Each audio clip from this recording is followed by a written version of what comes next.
Assalamualaikum warahmatullahi wabarakatuh.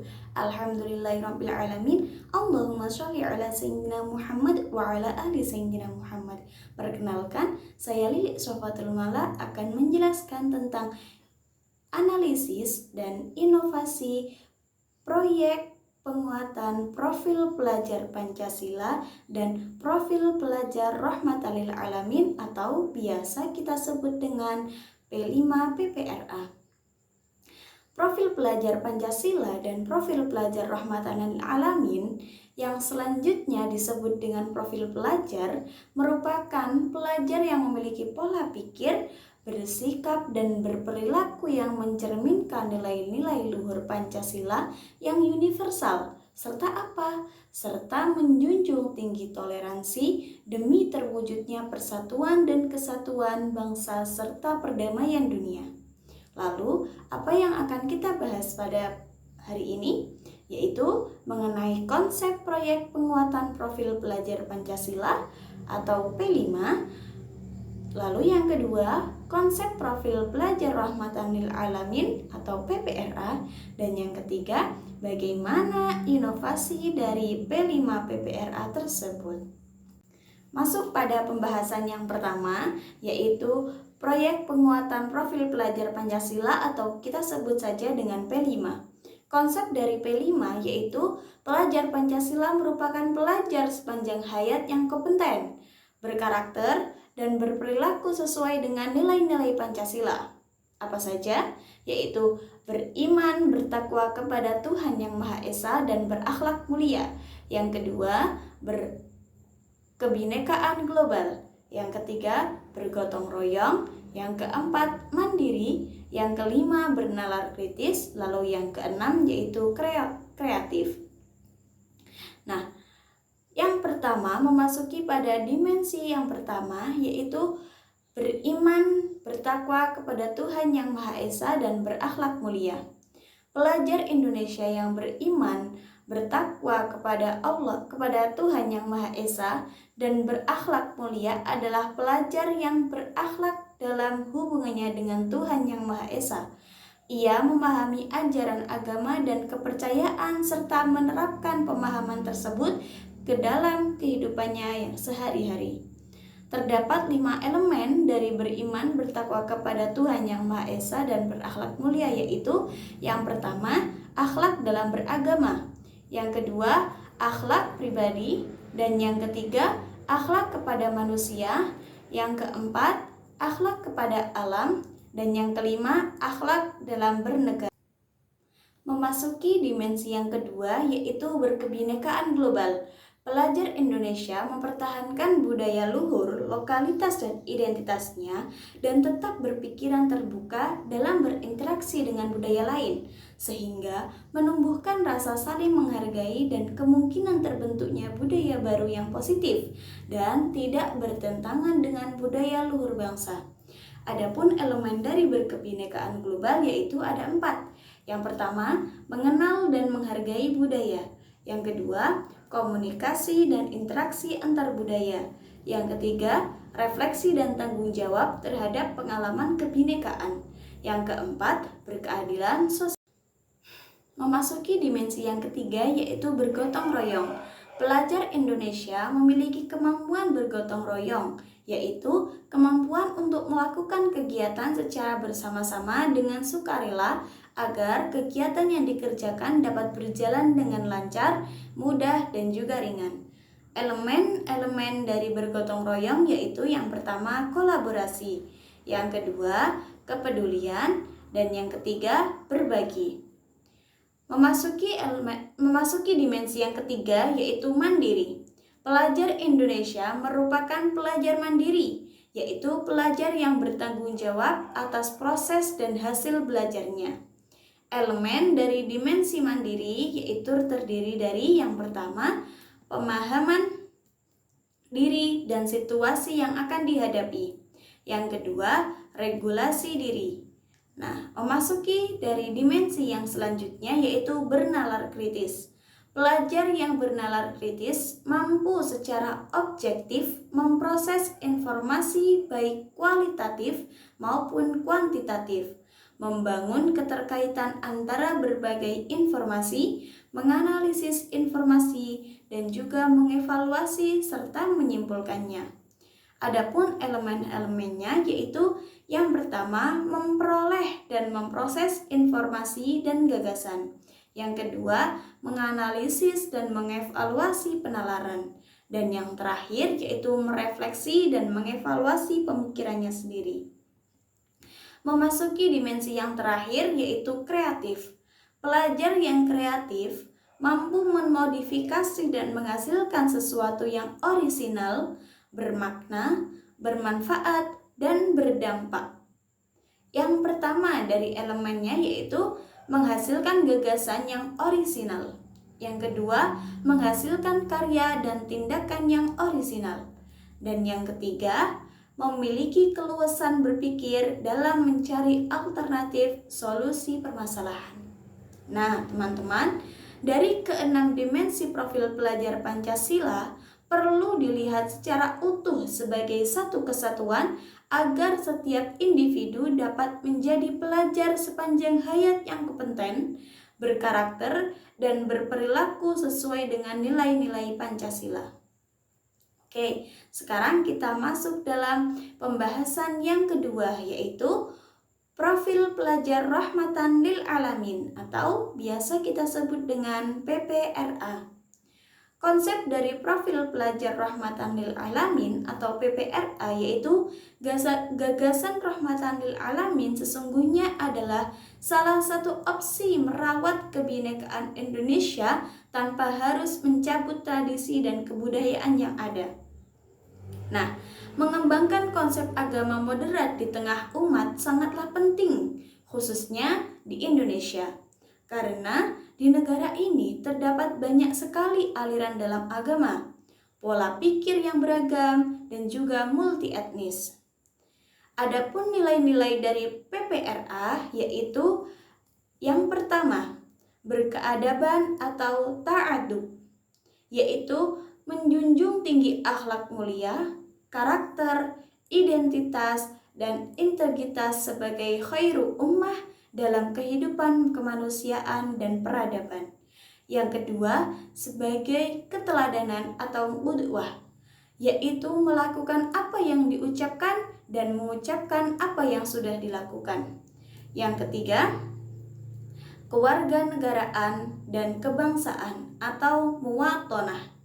Yang keempat, mengambil jalan tengah atau tawasut, yaitu pemahaman dan pengalaman yang tidak ifrat atau berlebih-lebihan dalam beragama dan juga tafrid atau mengurangi ajaran dalam agama.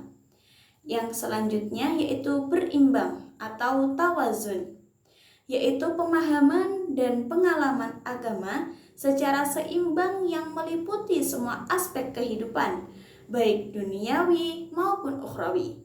Tegas dalam menyatakan prinsip yang dapat membedakan antara inhiraf, penyimpangan, dan ikhtilaf, perbedaan.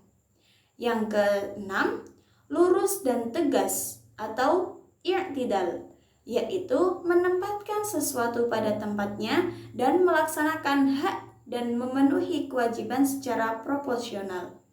Yang selanjutnya yaitu kesetaraan atau egaliter, biasa disebut dengan musawah, yaitu tidak bersikap diskriminatif pada yang lain disebabkan perbedaan keyakinan atau perbedaan tradisi ataupun juga asal-usul dari seseorang. Yang selanjutnya yaitu musyawarah atau syuro, yaitu setiap persoalan diselesaikan dengan jalan musyawarah untuk mencapai mufakat dengan prinsip menempatkan kemaslahatan di atas segala-galanya. Yang selanjutnya yaitu toleransi atau tasamuh, yaitu mengakui dan menghormati perbedaan baik dalam aspek keagamaan dan berbagai aspek kehidupan lainnya. Yang selanjutnya yaitu dinamis dan inovatif, tatawur wa ibtikar, yaitu selalu terbuka untuk melakukan perubahan-perubahan yang sesuai dengan perkembangan zaman serta menciptakan hal-hal baru untuk kemaslahatan dan kemajuan umat manusia. Nah, sekarang kita sudah masuk ke dalam pembahasan yang terakhir, yaitu apa saja inovasi dari P5PPRA. Yang pertama, kita akan membahas tentang prinsip-prinsip dari P5PPRA. Yang pertama yaitu holistik. Apa itu holistik? Holistik berarti perancangan kegiatan secara utuh dalam sebuah tema dan melihat keterhubungan dari berbagai hal untuk memahaminya secara mendalam. Yang kedua, kontekstual. Berarti upaya mendasarkan kegiatan pembelajaran pada pengalaman nyata yang dihadapi dalam keseharian. Yang ketiga, berpusat pada peserta didik. Yang keempat, eksploratif. Berarti semangat untuk membuka ruang yang lebar bagi proses pengembangan diri dan inquiry, baik terstruktur maupun secara bebas. Yang kelima, yaitu kebersamaan.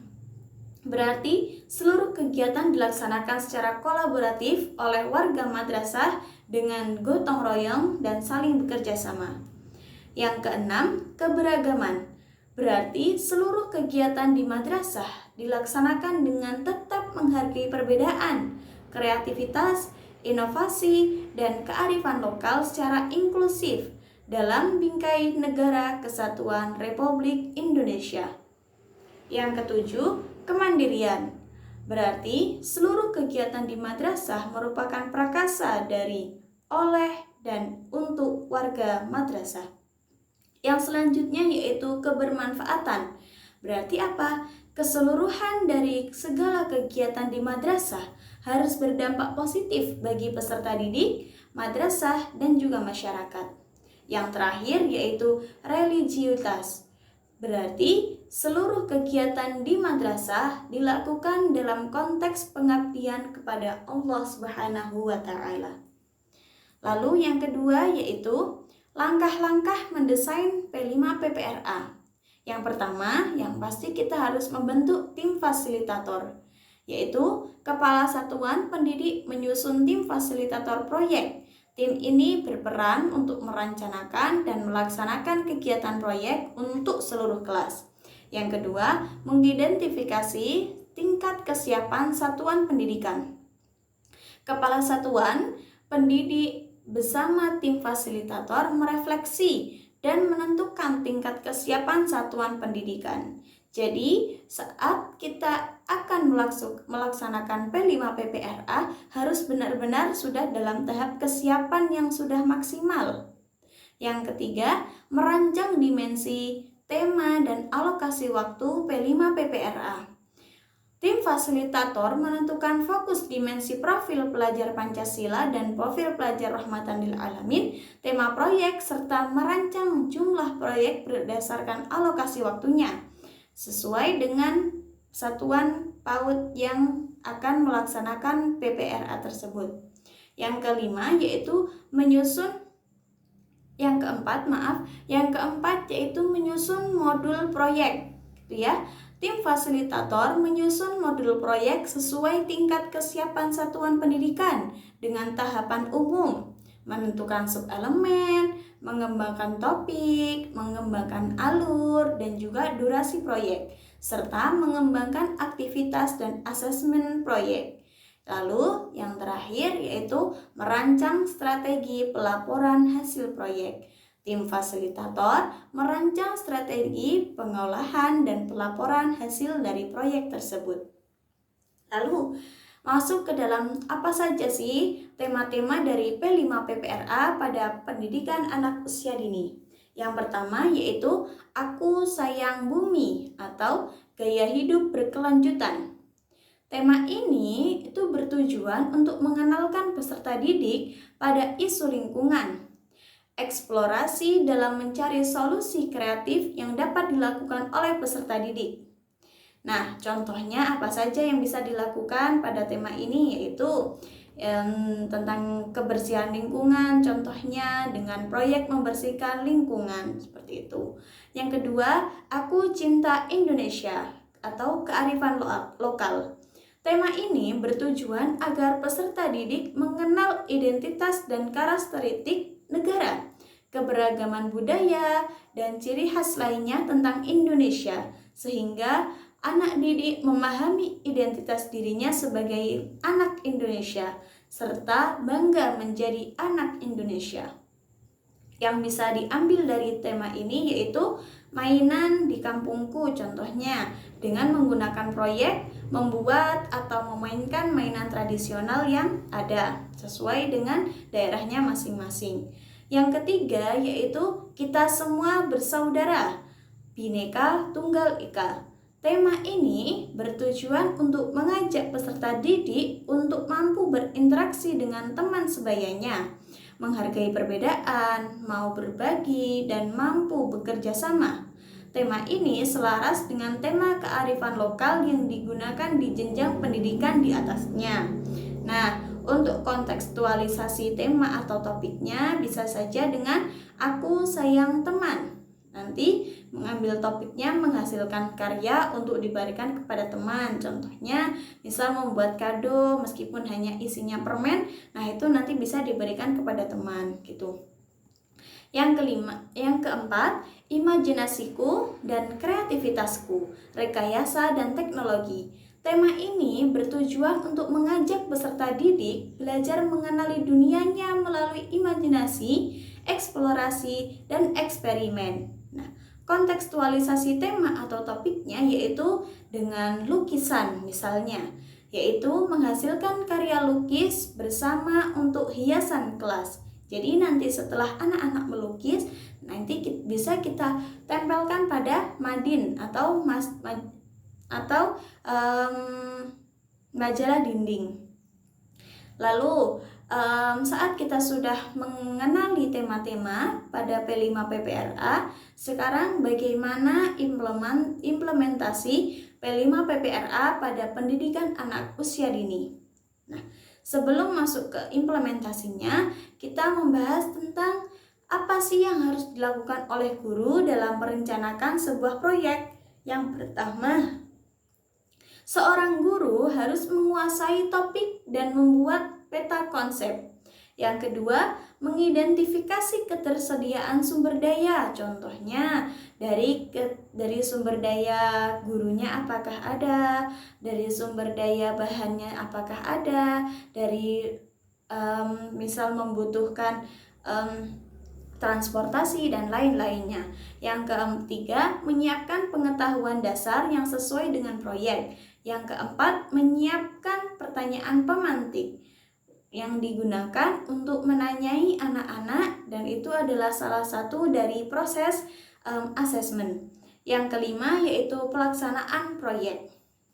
Nah, alur pembelajaran berbasis proyek di atas dapat membantu guru untuk memahami bahwa dalam kegiatan proyek ada kegiatan yang harus dilakukan sebelum, saat, dan setelah proyek dilakukan. Nah, ada 3 tahap, yaitu tahap permulaan, tahap pengembangan, dan juga tahap penyimpulan. Pada tahap permulaan merupakan curah pendapat antara anak dan guru untuk menangkap minat anak, menggali keingintahuan anak, dan mengangkat peristiwa-peristiwa di sekitar anak yang perlu dihadirkan sehingga anak menyadari tentang berbagai hal di dalam diri dan lingkungannya. Pada tahap kedua yaitu tahap pengembangan. Pada tahap ini, guru mendampingi anak dalam melakukan serangkaian proses investigasi. Kegiatan ini dilakukan oleh anak untuk menjawab rasa ingin tahunya dan memecahkan permasalahan yang dihadapi. Yang ketiga yaitu tahap penyimpulan. Pada tahap ini, guru sebaiknya melakukan refleksi atas hal yang mendukung dan menghambat agar proyek berikutnya bisa terlaksana dengan baik. Nah, memasuki pada inovasi yang selanjutnya yaitu asesmen P5 PPRA pada PAUD. Asesmen P5 PPRA pada PAUD yaitu yang pertama menggunakan waktu, bisa pada formatif, pada awal perencanaan, jika membuat sendiri modul proyek profil, atau pada penentuan dimensi elemen dan subelemen jika menggunakan modul project profil yang sudah ada. Yang kedua, asesmen sumatif biasanya dilakukan pada akhir proyek profil. Dapat dilakukan di akhir tahap kegiatan, terutama pada proyek profil dengan jangka waktu yang panjang. Yang kedua, pihak yang memberikan asesmen itu siapa saja? Pada awal proyek profil, yaitu pendidik. Nah, kalau selama proyek itu berlangsung, yang mengasesmen adalah pendidik, peserta didik secara pribadi, sesama peserta didik, atau mitra satuan pendidikan dalam proyek profil itu, misalnya orang tua atau narasumber gitu. Yang ketiga yaitu contoh bentuk dari asesmen. Bisa memakai rubrik atau umpan balik, atau juga menggunakan presentasi, esai, kolase, drama, itu ada banyak sekali macam-macamnya. Nah, setelah kita banyak sekali membahas tentang P5PPRA, apa saja manfaatnya? Nah, manfaat yang pertama itu untuk satuan pendidikan, untuk sekolahnya tuh. Yang pertama, menjadikan satuan pendidikan sebagai sumber ekosistem yang terbuka untuk partisipasi dan keterlibatan masyarakat. Yang kedua, menjadikan satuan pendidikan sebagai organisasi pembelajaran yang berkontribusi kepada lingkungan dan komunitas di sekitarnya. Yang kedua, manfaat bagi pendidik. Apa saja manfaat bagi pendidik tentang P5PPRA? Yang pertama, memberikan ruang dan waktu untuk mengembangkan kompetensi dan memperkuat karakter profil proyek pelajar Pancasila dan pelajar rahmatan lil alamin bagi peserta didik dan dirinya sendiri. Yang kedua, memberikan kesempatan yang luas untuk merancang kegiatan pembelajaran yang berdampak pada peserta didik.